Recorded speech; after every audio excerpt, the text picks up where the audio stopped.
Picture the year 2009. The world is vastly different. The phrase "going viral" barely exists, and social media is still in its infancy. You are sitting in a massive, brightly lit television auditorium. On the stage stands a 47-year-old woman from a tiny, obscure village in Scotland. She is unassuming, wearing a simple dress with untamed hair and a nervous, slightly awkward demeanor. The judges, including the notoriously harsh Simon Cowell, roll their eyes. The audience openly giggles, completely ready to mock her. She announces that she wants to be a professional singer, and the skepticism in the room is thick enough to cut with a knife. But then the music begins. She takes a deep breath and opens her mouth.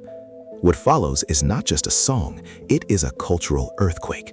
Within seconds, the laughter dies, replaced by absolute, stunned silence, and then a deafening roar of applause. The woman is Susan Boyle, and her rendition of "I Dreamed a Dream" is about to become the most viewed television moment in modern history. But this is not merely a fairy tale about a dream coming true. This is a dark psychological investigation into the unprecedented phenomenon of global fame. Today, we are pulling back the curtain on a deeply uncomfortable reality. This is the tragic, untold truth of the world's very first viral star and the immense, almost fatal price she paid for proving the entire world wrong. To truly comprehend the magnitude of the pressure that was placed upon Susan's shoulders, we must first analyze the toxic culture of reality television in the late 2000s. Shows like Britain's Got Talent and America's Got Talent were heavily reliant on a specific formula: the cruel judgment of physical appearance. The entire premise of Susan's audition was built on a superficial joke. The producers, the judges, and the audience all looked at a middle-aged woman who did not fit the traditional, polished mold of a pop star, and they immediately dismissed her. When her angelic, operatic voice filled the room, it was a massive shock to the system. The television network immediately recognized the gold mine they had stumbled upon. They crafted a flawless narrative of the ultimate underdog. But what they did not prepare for, and what no one in the world could have predicted, was the terrifying speed and scale of the internet. Within days of her audition airing, the clip was uploaded to a relatively new platform called YouTube. It did not just gain thousands of views, it gained tens of millions. It spread across the globe like wildfire. Susan Boyle became the very first victim of modern internet virality. Before TikTok, before Instagram influencers, before the world understood the psychological dangers of going viral, there was Susan. Overnight, she went from living a quiet, isolated life with her cat in a small Scottish village to being the most famous woman on the entire planet. Journalists from America, Japan, and Australia flooded her tiny street. Paparazzi camped outside her front door, flashing blinding lights into her windows at all hours of the night. She could not walk to the grocery store without being mobbed by strangers. For a seasoned, media-trained celebrity, this level of sudden intrusion is terrifying. But for a 47-year-old woman who had lived a quiet, fiercely private life, it was nothing short of psychological torture. The entertainment industry had created a global phenomenon, but they had absolutely zero infrastructure in place to protect the human being at the center of it. She was thrown entirely alone into a shark tank of ruthless tabloids and demanding network executives. The public's appetite for her story was insatiable, and the media was determined to feed that appetite, regardless of the emotional cost. As the competition progressed toward the live finals, the invisible, crushing weight of the world's expectations began to take a severe toll on Susan. She was not just a contestant anymore, she was a global property. Every single movement she made, every word she spoke, was scrutinized by millions. The tabloids, which had initially celebrated her, quickly realized that building her up was no longer generating enough money, so they decided to tear her down. They began publishing cruel, highly exaggerated stories about her behavior behind the scenes. They documented her moments of frustration, labeling her as unstable and erratic. They mocked her appearance and relentlessly invaded her privacy. The media was creating a highly toxic environment, pushing a vulnerable woman to the absolute breaking point, and then photographing her when she naturally began to crack under the pressure. The dark side of being the world's first viral star is that the public feels a profound sense of ownership over you. The world felt that because they had discovered her on their computer screens, they had the right to consume every aspect of her existence.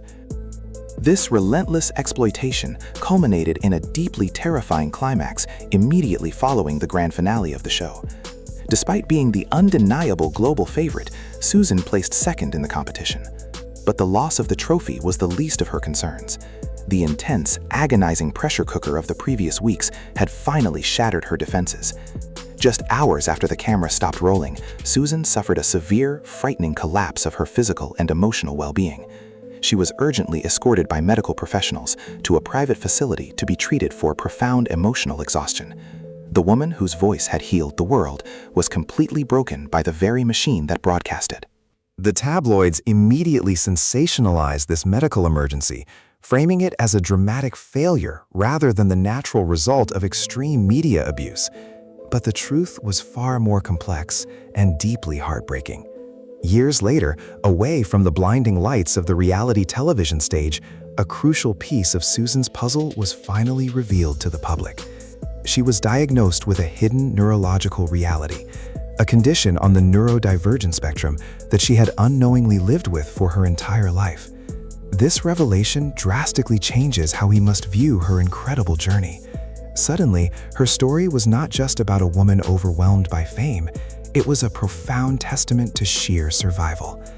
Imagine navigating the most chaotic, intrusive, and overstimulating environment on the planet, global reality television and viral internet fame, while processing the world through a deeply unique, highly sensitive neurological lens. The noises were louder, the flashing lights were brighter, and the invasion of her personal space was exponentially more terrifying.